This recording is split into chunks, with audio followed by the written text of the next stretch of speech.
here we go. We will give it a couple of minutes, let you guys come in. Hope you're having a great day here in New England. It is gorgeous outside.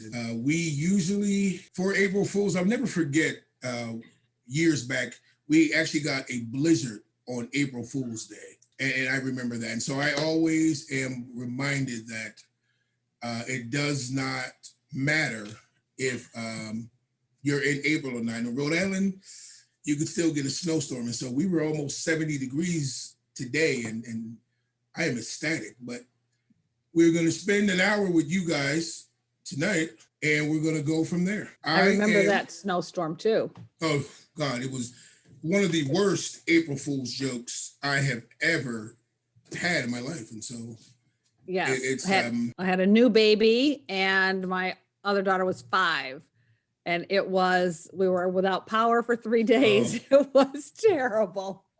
Oh, you've had it worse than we did. I just remember being stuck and not being able to go anywhere. And then just, was that the year we had a really bad ice storm too? I don't know if it was ice as well. I don't know. It was 1997. Yeah, it was the ice storm.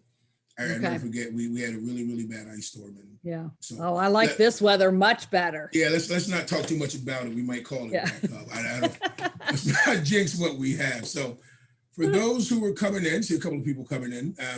Great. I'm Danny Bullock. I'm pretty sure you guys know who I am. I am a life-centered planner with Dream Builders Financial Services. And I am so excited to have my co-host this evening, Marcia Mantell. I can't, retirement maven, I think is the best word I can use to describe what you do, because you do so much. And I don't want to go into it right now. I'm going to wait a few more minutes, see if more people trickle in, and then we'll get started. But I had the pleasure of listening to you on a podcast. Oh, right. During the pandemic, which has probably been one of the best things that came out of the pandemic, is I learned to listen to more podcasts. But I heard you on a podcast and researched you and found out you were local here in New England, and sent the simple email, introduced myself, and here we are. We are fast friends. Yeah, absolutely. And you would think, you're very popular. You're very in demand. You would think that you would not make time for, little old me, but you were welcoming and more excited about wanting to share the topic we're going to talk about tonight. And so I am so excited that you are able to join us and you're willing to come on and just share your wealth of knowledge with us. So. Thank you. Thank you for reaching out. I had forgotten that's where we first met each other, was through that podcast. Yeah, and I actually took a shot, believe it or not. I've done that to quite a few people, and you're probably one of the only ones who actually respond. Honest to God. Really? Honest to God. Oh. You're probably one of the only ones. And so when you were probably fourth or fifth, one of the fourth or fifth people I actually sent the invitation to, I was not expecting you to respond back to me, because I've been shot down like 3 or 4 times. I hadn't heard anything back from anybody else. And then I see your email. I'm like, oh my God. So here you are. So I'm so grateful. You have not let your success kind of, go. Give me a big head? Yeah, give you a big head. I didn't want to say that. I didn't want to say it. But, it hasn't given you a big head. And so you've, been more than gracious. And, oh God, just the conversations we've had, since meeting have been phenomenal. So. All right, so just a few housekeeping rules. Marcia does have a beautiful presentation for us. If you guys have any questions, I will be monitoring the chat tonight. So I will be looking at questions as they come in. We're going to hold the questions till the end. 9 times out of 10, maybe Marcia will answer them during the presentation. And if not, we'll have enough time and we can answer them then. We can stay as long as you guys like answering questions if you want. And so, feel free to put down any questions you have, and we'll get to them at the end. And it's 5 after, so I think we're going to get started. So want to pick right up with what I just talked about. Marcia, can you give us a little bit about your background and how you came to be known as, and I'm pretty sure I didn't coin the phrase, retirement maven, but how all of that came about? Well, sure. It was a windy, curvy road, Danny, and all of your viewers who are on tonight. Welcome, everybody. You know, I'm a baby boomer, and we do things a little differently. So in my era, if you had the opportunity to go to college, you went to college, and I did, and then you got a job. And then when you didn't like that job, you got another job. And it was, it wasn't a whole lot of overthinking of this stuff. I had bills to pay like everyone, and debts to pay and food to put on the table. So, you worked. But lo and behold, years later, I ended up, when looking for a job, I ended up at Fidelity Investments here in Boston. And I came in at a time when retirement legislation was super rip-roaring hot. It was 1992, and the rollover IRA was becoming a huge new opportunity for the financial industry. So I had this just good stroke of fortune. I landed at Fidelity and started working in the retirement business. And it was at a time when things were pretty new still in the retirement business. Like 1992, the 401k was only 12 years old at that point. So learning how to save, defined benefit plans were still more the rule of the day, but they were tapering off, and this defined contribution side was ramping up. And so I had a wonderful 13 years at Fidelity, all in the retirement business. And I had these two kids. I have these two amazing daughters. And you come to grips with the fact that if you're working in big corporate America, but your kids need you at 2:00, you can't do both. No, you cannot. You cannot. So I quit my job at Fidelity. I was a vice president of the retirement products at that time.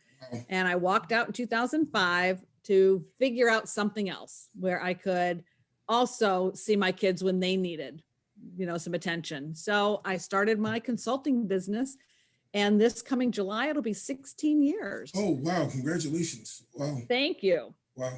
So I do lots and lots of reading about all the technical rules and the laws that make up our retirement system. And then I translate them, so the rest of us know what we're up against. And I do a lot of education. Yeah. I do a lot of education, a lot of writing, and and presentations. And it's just been a wonderful journey. And I love everything about retirement, including maybe one day I can retire. Hopefully, we all can get there. And you are already ahead of the game because you seem to know a lot more, your wealth of knowledge even for me. So I think you'll be fine. So walking out of Fidelity as a vice president, man, that had to be tough, huh? It wasn't that tough. Oh, it was tougher for others who couldn't believe it. In 2005, we were having a rip-roaring market, right? If you all remember back then, the market was gangbusters. Yeah. And people really did think I was nuts. So maybe, but I think particularly for women who are moms, you come to this crossroads and you have to make some really, really hard decisions as a mother. I wasn't going to put my kids second anymore. Wow. And I had saved a long time. I saved for 7 years. I was fortunate enough to get some bonuses, and we banked that. Instead of spending that money, we banked it so that I could get off the corporate gerbil wheel when I needed to. Wow. And it turns out it was when my older daughter was going into high school. Oh, so. Wow. Wow. And it worked out on the other end. The consulting business is thriving. You're writing. You actually had an article published and posted it on my website. You quoted a nice gentleman in that article. You guys get a chance, go to my Facebook or LinkedIn pages in the articles there, just on this very subject. And so I want to get into your presentation. I don't want to take too much time away from that, just so if we have questions at the end, we can get to that. So I want to jump right into your presentation. That 401k is not all yours, and go from there. All right? Outstanding. All right. Yeah, it'll be a lot of fun. And yes, I was thrilled. So I do write a guest column contributions for a couple of publications. One is Life and Health Advisor magazine, which is an industry publication. And Danny, you were so nice to agree to be interviewed so that I could, I love to feature advisors in some of the writing I do. And it was great. You had great advice and great insight into this very topic around the 401k. We all talk about the 401k like we actually know what it is and what it's doing. And, I had this epiphany a few years ago that the 401k is not exactly what we thought it was going to be. So at the end, I'll tell you that story, but I thought we could start. Let me get there we go. Start with, did you know? I mean, do we even know and understand how huge the U.S. retirement system is? And if you're wondering how big it is on a global or national level, well, it's $33 trillion sit in retirement assets right now in the U.S. This is a big deal. This is a gigantic industry. And we all have our little piece, right? I don't have $33 trillion, but we all have our piece, and it's enormous. And it's all the underpinnings are laws created in Congress. So that adds a level of complexity to these plans that we might not know. And here's how the breakout of the retirement assets look today. Sitting at the tippy top at $11.3 trillion are our regular old IRAs, traditional IRAs, rollover IRAs, SEP IRAs, Roth IRAs, the stuff we all own. Right behind it, 9.3 trillion, it's defined contribution plans. These are the 401ks and the 403bs. So we're talking, 2/3 of retirement assets are controlled by regular people, all of us. And that's good because we've all got to shoulder our costs and our lifestyle in retirement, but it can be a little scary too, right? That how are we supposed to, manage this kind of money, however much it is for each of us individually. So just on a bit of background to level set as well, that defined benefit plans, these are the old pension plans. We just all call them pension plans. And they're the plans that were offered to workers who stayed at companies for like 30 years. And they're still available in some state workers. A lot of times have a state pension, or you might be in a union. There are lots of ways to still get pension plans today, but they've fallen off a cliff. Oh, absolutely. Yeah, and particularly in the private sector. But the key to pension plans is that you didn't manage them as the employee.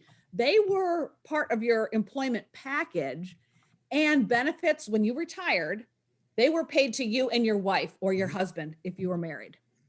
Now, I particularly put on here, they were paid to the worker and his wife because the pension plans go way back to the 1800s. Yeah. And that's how they were set up. It was the man who was working outside the home. The wife was at home, but she was protected. Mm-hmm. That's one of the key differences about DB plans, defined benefit plans, that the wife was protected. Now we can translate that to modern day America and say it's the other spouse. So the spouse who didn't have the pension plan still gets protection. Well, along comes 1978, and this new little section of the Internal Revenue Code and ERISA, the retirement laws, were updated. They were changed. And this little section called 401k was born. And by the 1980s, the early 80s, defined contribution plans got this big foothold with private industry and the big corporate companies.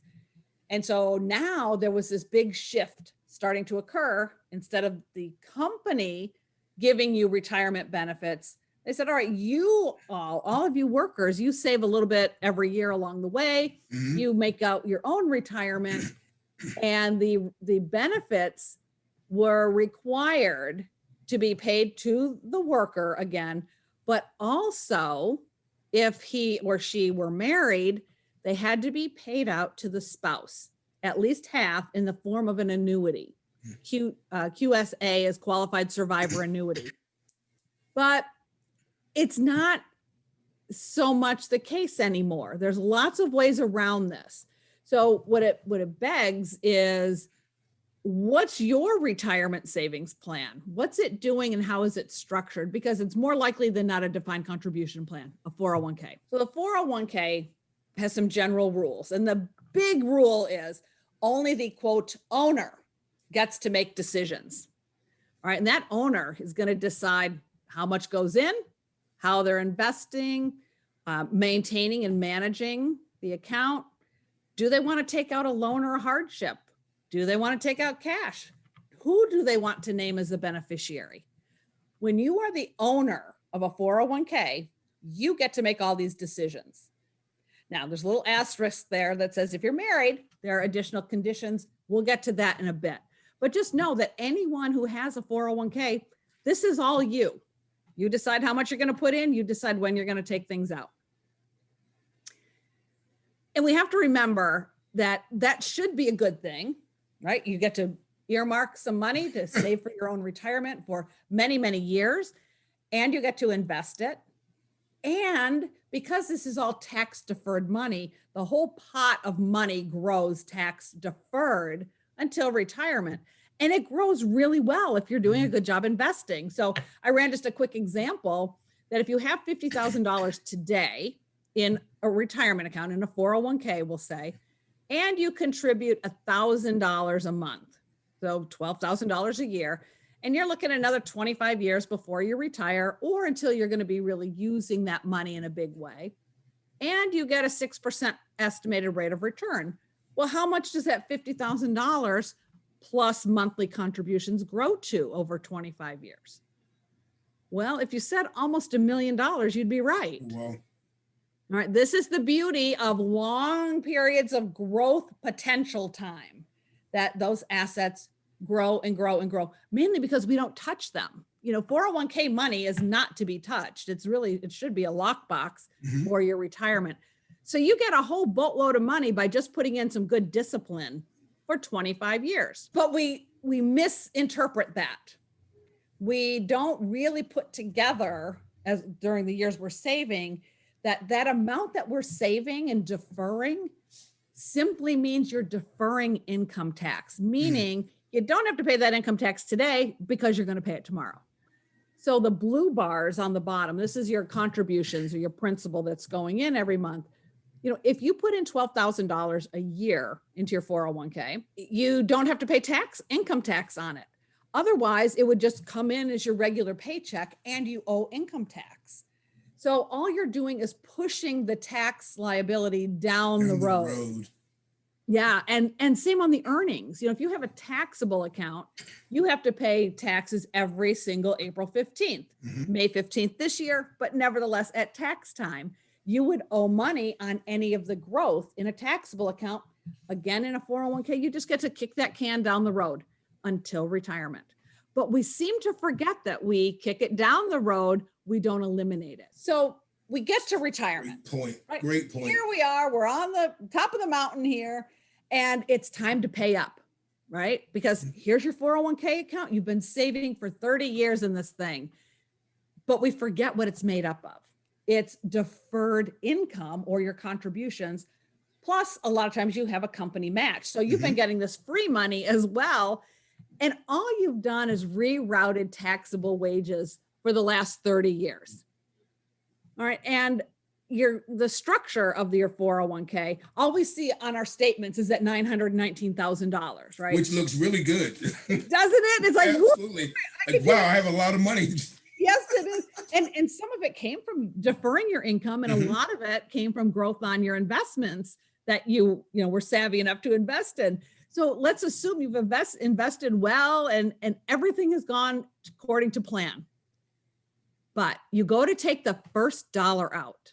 And I will tell you, and Danny, I bet you get the same thing. People they're not enthusiastic about this. No. They want to take out some of their money. Yes. Right? Your share in the green. I want to take out my share. And then it's like, what? What do you mean I owe tax on that? And they're outraged. Oh, this is not oh, shoot, I forgot about that little nuance with 401ks. No, they're absolutely outraged that they owe tax on their money. Well, it ain't your money. No, it's not. That's a fundamental problem. It's only some of your money.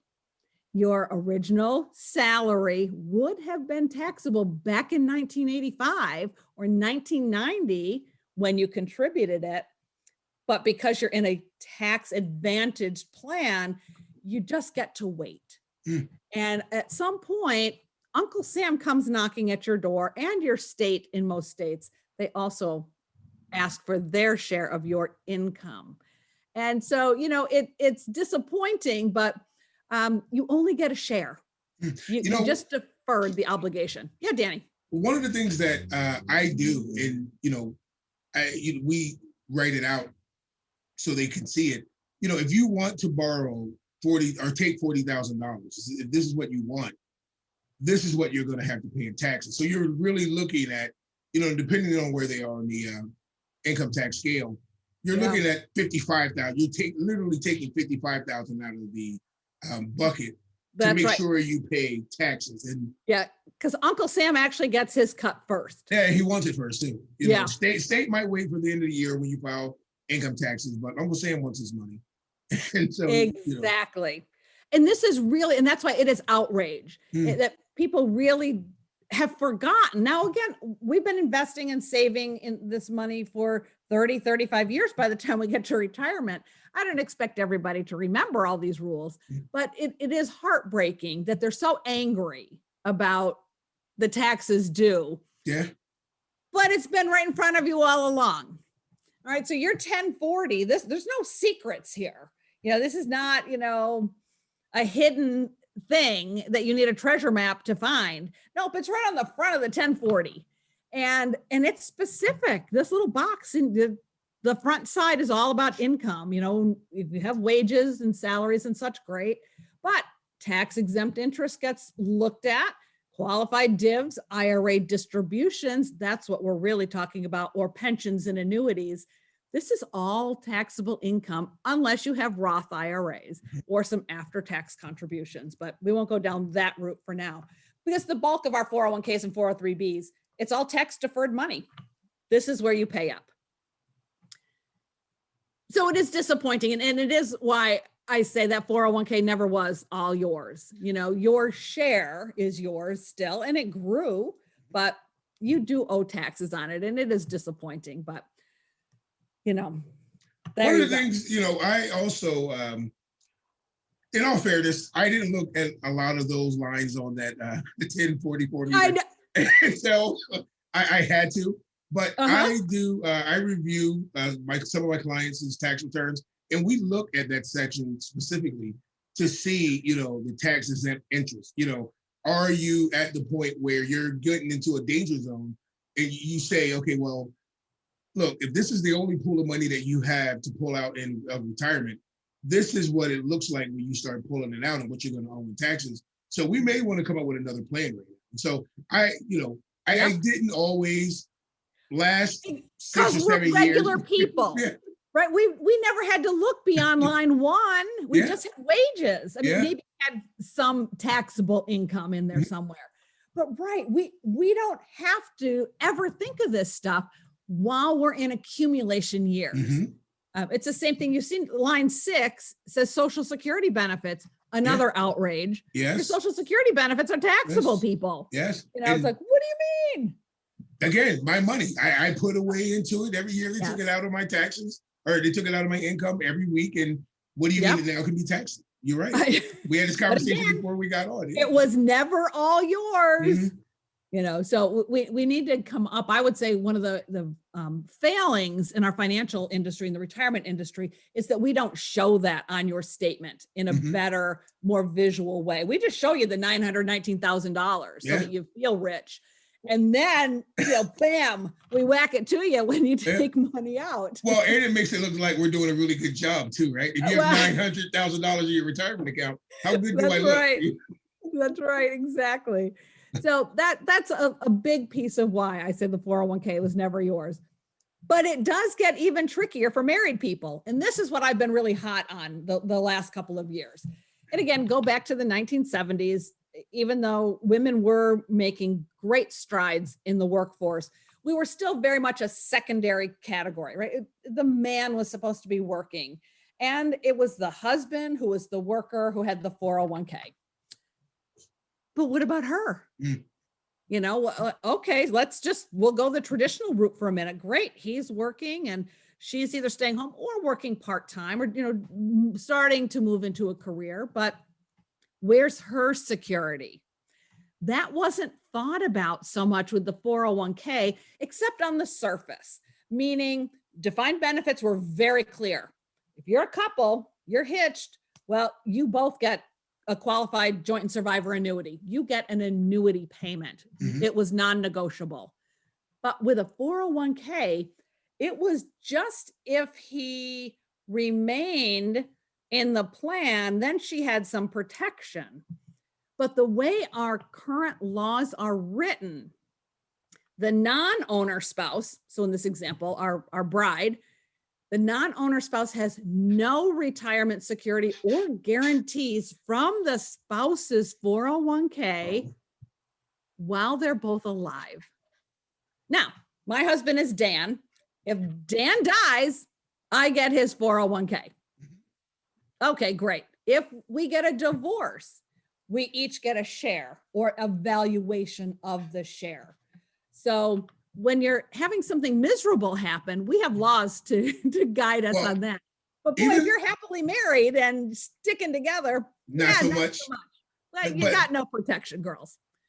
That second point, real quick, Marsha, you talked about if they divorce. A lot of people don't understand that point either.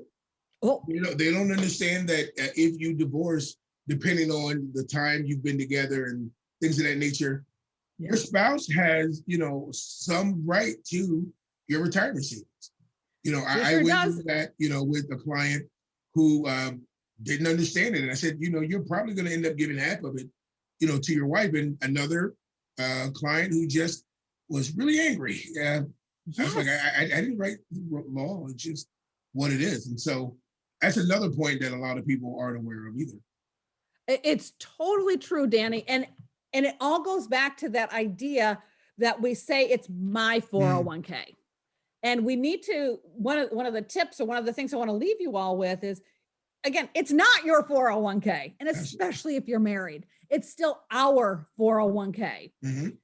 But the owner is the one who controls it all. And there can only be one owner. That's how our laws are written today.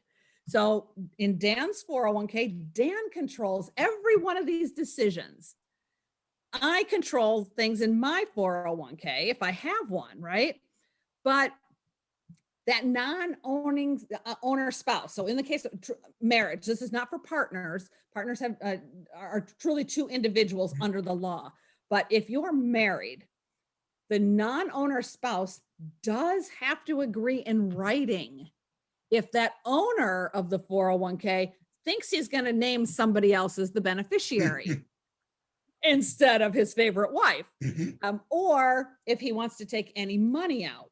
So let me show you a couple of things, because while that sounds good, it's like, oh, I have to sign off on anything Dan does. Well, I will tell you that those rules are getting really loosey-goosey in the industry today and at the different companies. But the idea is that spouses must sign an agreement to change beneficiaries. So if my husband wants to change the beneficiaries on our 401k to our two girls, let's say, you know, there might be a reason that he thinks the girls should, you know, inherit this money upon his demise. I'll try not to kill him. But look at what you're signing. This is what I would have to sign off. You know, as the spouse of the participant named above, I understand that my spouse's retirement benefits are to be paid to me in the form of an annuity unless I choose to give up that right. And really, you have to get down here to number one, where it says, I acknowledge and understand that I will forfeit my benefits that I otherwise would have been entitled to receive should Daniel die.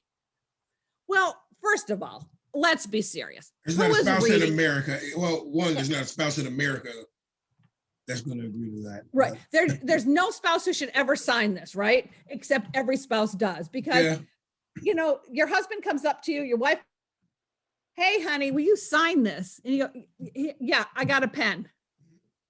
And that's the sum total of it, right? There's no battle over this. And it gets worse because that's for the beneficiary if the guy's dead, right? Well, what if he just wants to take out some money? So that $919,000, what if Dan decides he wants to take out 100 grand and buy, he loves old cars. He wants to buy some old cars and put up another garage so that he can work on cars. He's just going to grab $100,000 out. Well, as the co-owner of that 401k, Dan should not be able to do that without my express permission.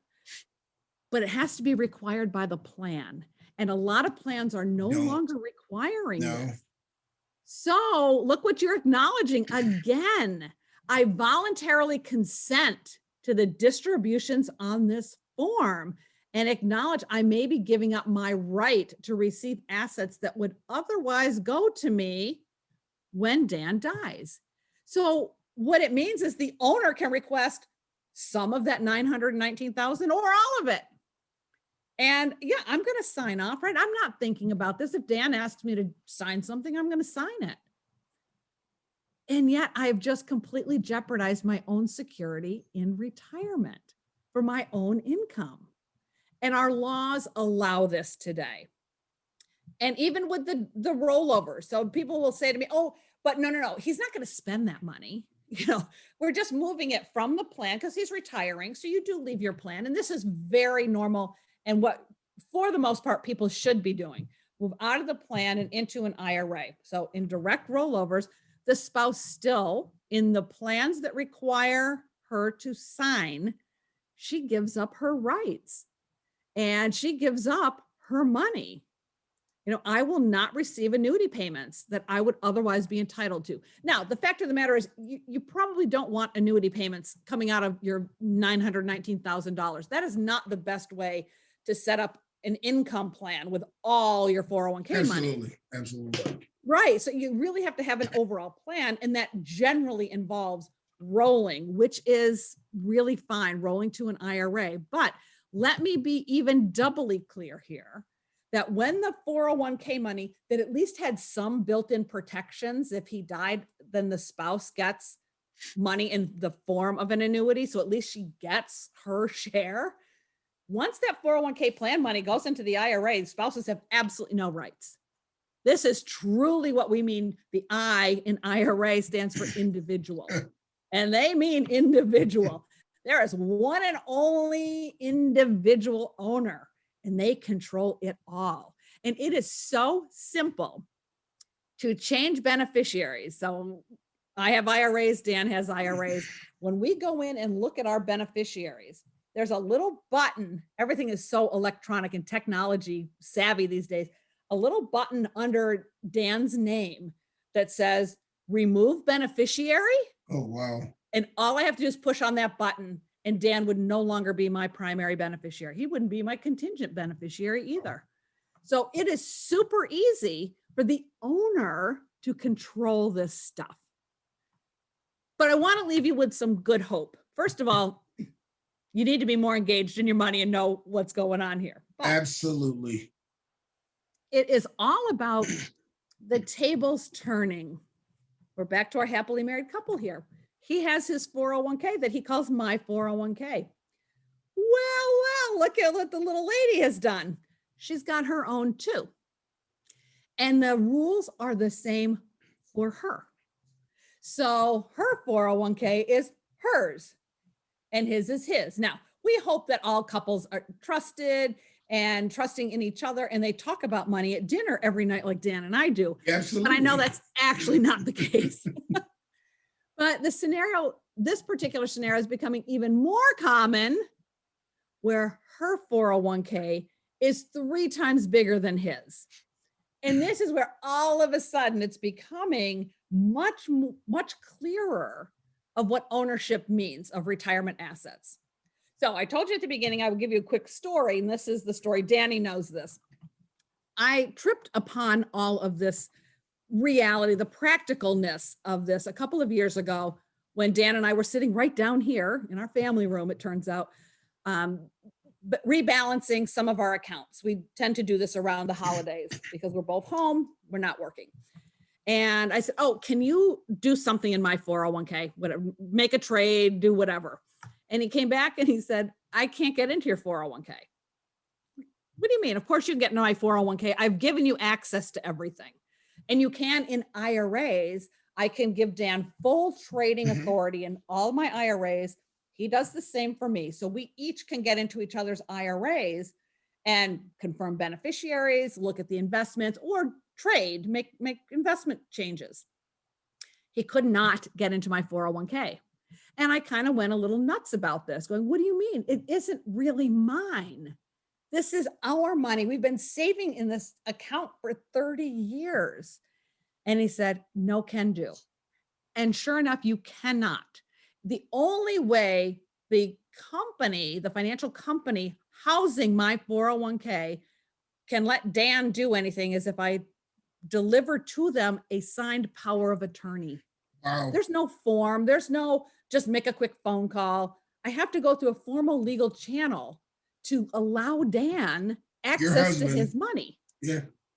So Daniel, he's so funny, Danny, as you know, he said to me not too long ago when I was talking about the article we were doing together on this very topic, my Dan said, oh, I'd like to put an order in. What do you mean put an order in? He goes, I'd like my half of your 401k, please. So even if you wanted to, you cannot give your spouse his or her half. There's no way in our laws and our tax code to allow the splitting of a 401k. I would gladly give Dan half of mine. Of course, I want half of his too. Absolutely. But you cannot do that. They lose their qualified status, which means if I wanted to give Dan $100,000 out of my 401k, I can do that. But it's taxable income to Dan and Marcia. It is a distribution. So there's no way to give him a protected $100,000 chunk of my 401k. But I just wanted to leave this on, a little happier note that, look, ladies, we're making great progress in the world, in the financial world. Our 401ks are nothing to shake a stick at. We're doing great. But it's a power imbalance in a marriage. And so when I say that 401k is not all yours, first of all, Uncle Sam and your state owns part of it. But then between the spouses, you can't get at the other's bucket of money. And that to me seems infinitely wrong. And we're not going to change the laws today, right? That'll be a battle that I take up with the industry. But there are things you can do. And Absolutely. The first is to take a quiz. So I put a little quiz together after Danny and I did the article, and it's out on my blog, boomerretirementbriefs.com. And you're welcome to go there. And you'll find the article. Now, it was written, this version for the blog is more slanted to Women's History Month. So that 401k is not all his, is the title of it. But you'll find the quiz there and 10 questions that start with, do you know where your spouse's 401k is? Not what company does he work for or does she work for? Where's the money? Where's it actually held? And you would be shocked how few people know that answer. So we're starting with some basics, but take the quiz. I think you'll have some fun with it. Daniel would like you to know he got all 10 questions correct about my 401k. So he wanted me to tell you that. But I also really encourage you to talk to Danny. One of the things, Danny, you know that I absolutely fell in love with when we first started talking was that you look at things very holistic and you believe if you're married or if you have a partner, you both belong at the table. Absolutely. There's none of this, just him. This money is pooled money, whether legally it's structured that way or not, doesn't matter. This is the household. Speaking of that, Marcia, I've had pushback, sometimes from men who, emphatically stated, well, she doesn't have anything to do with it. I make all the decisions, it's mine. And I'm like, listen, in the event that something happens to you, she's your beneficiary. So she needs to know what's going on in your accounts as well. And I've gotten pushback from the husbands. And I said, listen, I won't meet with you if you don't bring your wife. Let's set up a time when all of us are available. And even if she just sits in the room and she says nothing, that's fine. But it has to start somewhere. Absolutely. She has to be at the table when we're having this discussion because it is her money. It is her money. Yeah. Not unless, like you said, he's going to give it to his daughters or something like that, which again, I haven't run into a situation like that yet, but it could happen. Yep. But I meet with both individuals. Yeah. And I applaud that. And we need more because all the financial advisors run into what you do where, and it's hard to fight, right? It's hard to fight against a client and we don't want to be marriage counselors and we really don't want to sleep with this other couple. Like that's their marriage, right? But when it comes to the money, there has to be some open discussion, even when it's uncomfortable. Absolutely. And that's why I really applaud what you do and your belief system. And you don't just give it lip service. Oh, so no. I love that about you and you're digging your heels in. It's like, it's a joint venture. You walk down the aisle together, you do the money together. There's never been a time though, the wives haven't been appreciative of it after we've gotten together. And after they start to talk some of this stuff out and they finally feel a part of the money conversation that they have probably been kept out of for 10, 15 years. Long time. So now they're being asked their opinion and, what's the goal with the money? What do you want to do with the money? Yeah. And Danny, a lot of younger people will say to me, oh, well, that's your generation, Marsha. That's the boomers, the women who were more, traditional at-home moms. A lot of my generation was. Oh, no, people. It's not just the boomers. No. It's all women. Absolutely. And it's really, once you have children, so often it's miserable to try to juggle raising children and working. I mean, unless you're super wealthy and you can buy lots of help, it's miserable. So, and you love these little cherubs. I mean, they're just treasures. So women very often step out, but they also then step out of the family's finances. We gotta stop that. Absolutely. So I love what you're doing and encouraging the conversation and ask the hard questions. They need to be answered. Better to do it while you're both alive than when the first of you has died. And one of the things that I want you to touch base on just real quick. What happens to the 401k if the owner dies? If the owner dies. So assuming that it's so interesting. There are 45 different things that could happen, Danny. Generally, if the owner has named, and we'll talk married people, if the owner has named his wife as the sole primary beneficiary, she becomes the owner of that account, but she has to transfer it over to an inherited IRA. So there's activity that happens. If the owner hasn't named any beneficiaries, she will get a payout according to the plan rules, which are 50%, at least 50% of the value in that 401k being paid out over her lifetime as a survivor annuity. Whether she wanted that or not, so that's not really ideal. Yeah, but that's the point I wanted to make, because if they don't know about that, they're not even aware of the options of what's going to happen to the money if he passes. Exactly. So, and look, nobody plans to die at 40, right? But it happens every day to someone. And having these pins in place and making sure that the beneficiaries are named correctly is super important. Otherwise, it can be long and drawn out battles in the courts. And the wife doesn't always win. No. So it's kind of ugly, but that's why, I'm saying number 3, this is really actionable for everyone. Structure your accounts properly, right? Look at the beneficiary designations, make sure they're on file with the institution. And I will tell you, a lot of times when institutions update their databases and their information, things can get misaligned. I don't remember, I want to say for us, our contingent beneficiaries are our girls, but they had their social security numbers flipped at one point. we sent them incorrectly, but those kinds of things are easy to happen when we're talking, thousands and tens of thousands and hundreds of thousands of records at these big financial companies. So it's really up to you to check all of this and make sure it's correct or get it corrected. And make sure you know how you access the accounts and how much is your household, how much do you have for retirement? These are just really important steps to take. They are not hard, but they do require some time and a bit of commitment. So, and it will save you a headache in the end. I think that's one of the things that a lot of people don't do enough of when it comes to planning. It's just saving yourself a headache, if something like that ever were to happen. Trying to figure out what your spouse had, how to get into it, like you said, how to get into the accounts to access the information, who to call.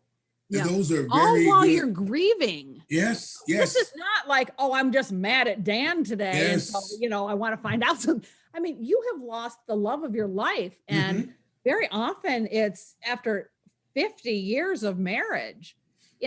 This is not the time to be trying to figure out if you're going to be able to keep the house or keep the lights on.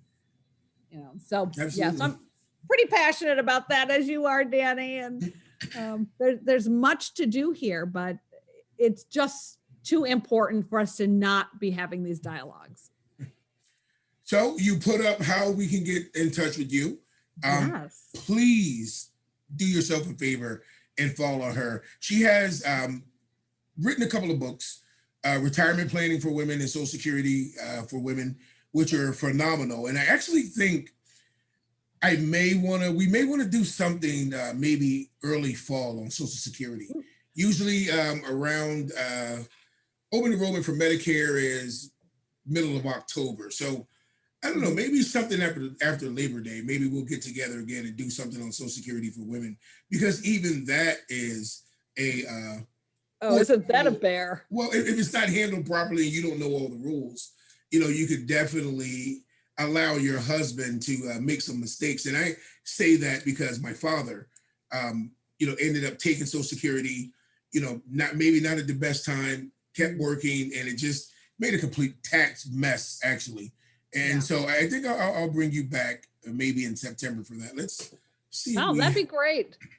Yeah, it is. It's super important to know the rules around Social Security so that you can make really good decisions. And the when you claim is one of the most important financial decisions you'll ever make. It is literally $1 million decision.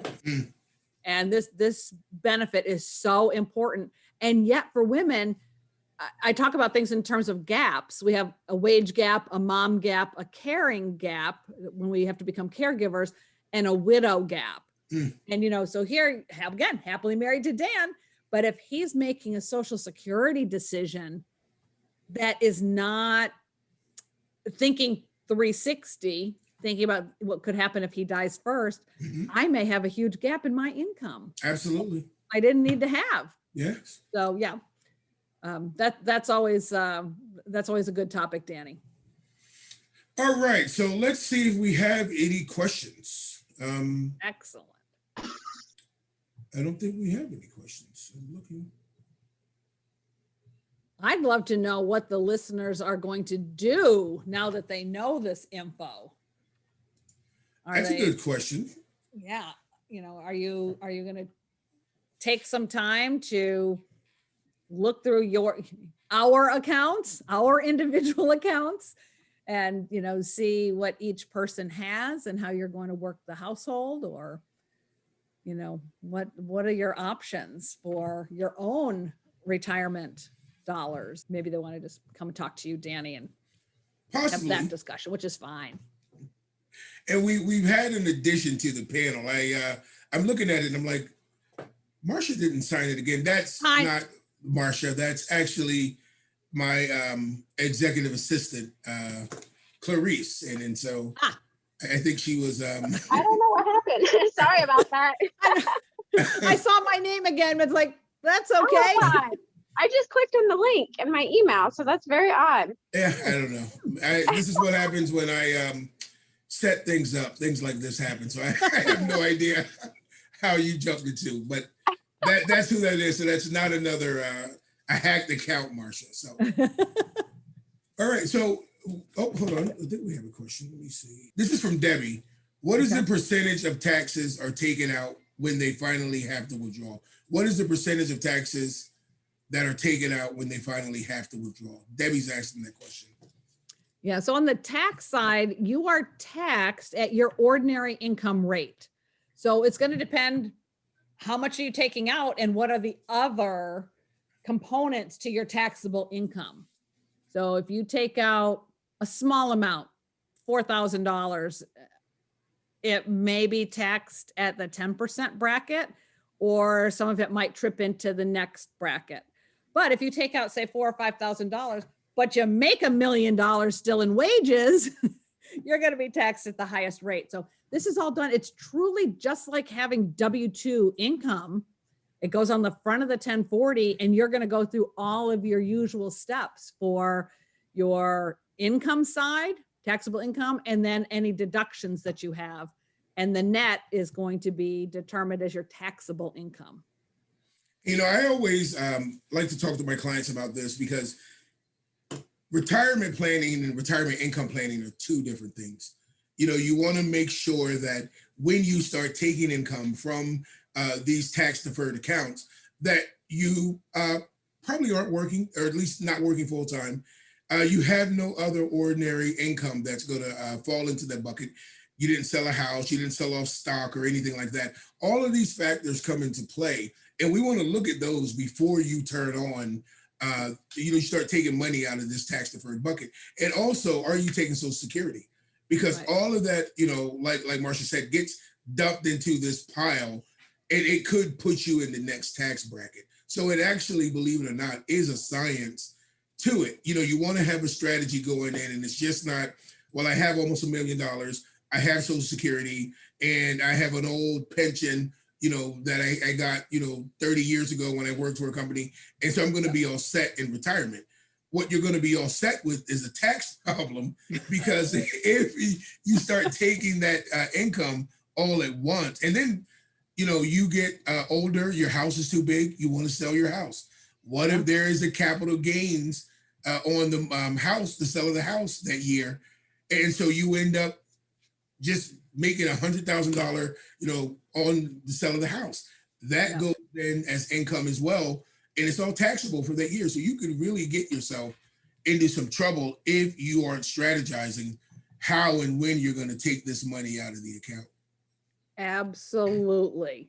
And then, Danny, as we talked earlier before we got on the webinar, then the Social Security Administration looks 2 years back at your taxes after you've sold the house.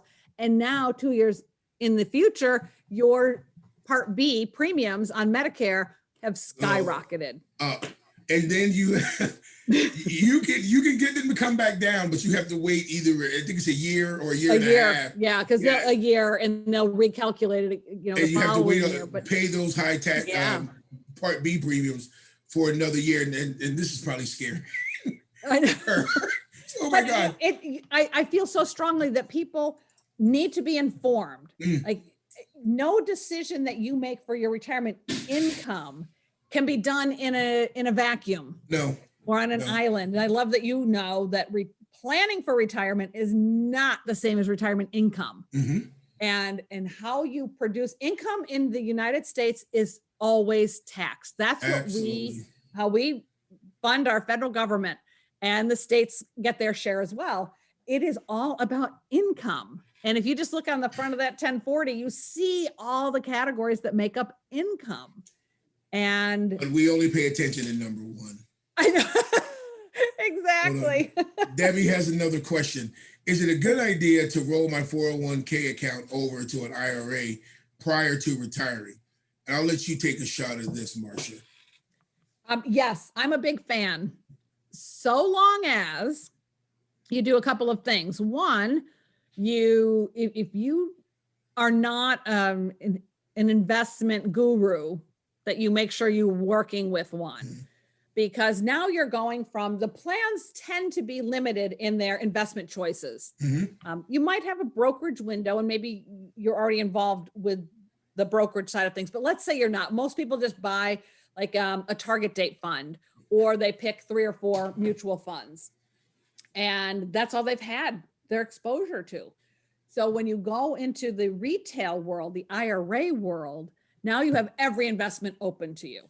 And there are a lot of different strategies to employ to make sure you're getting some growth to outpace inflation, but also a strategy to kick off income because you need to live off this money, but not too much, just enough.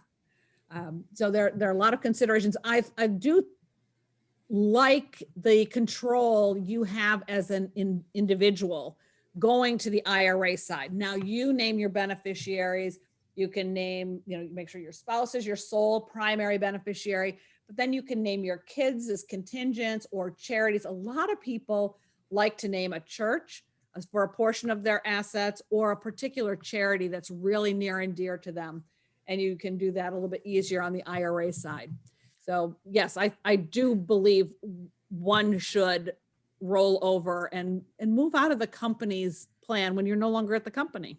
Absolutely. And one of the things I always point to is 401ks are sometimes expensive.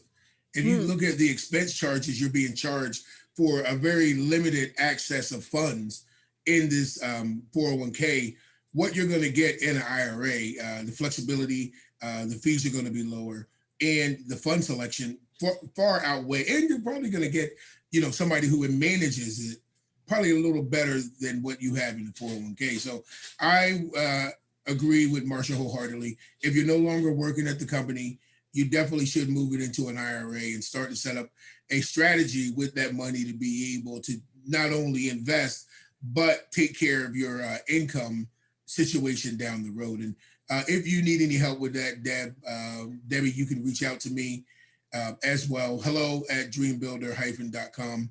And I'll follow up information with this information in the email with the video as well. You can, if you have any questions, by all means, feel free to ask. So, all right.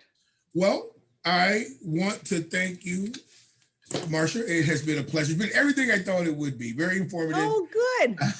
Very lively. I thought information was great. I love the fact that we covered some very tough topics, but it was very easy to take. And so thank you for your time. Thank you for considering, having this conversation. And I am going to put this on the website on demand. So we're actually going to run it, and we're actually going to follow it up and send it out to an email to all the attendees as well. So on behalf, hold on. Somebody else put another question. I was just getting ready to go. Oh, no, I'm sorry. Debbie was just saying, thank you. You're welcome, Debbie. Oh, you're welcome. So I didn't want to miss the question. But on behalf of me and Marsha, want to thank you guys for tuning in with us and hanging out. We're going to get right out of here at 7, so we've kept you just an hour. So we've done our job. Hopefully you can get out and enjoy some of the good weather, and take care until next time. All right? Danny, thanks for inviting me. Bye, everybody. Thank you. I'll talk to you soon. Okay. Bye.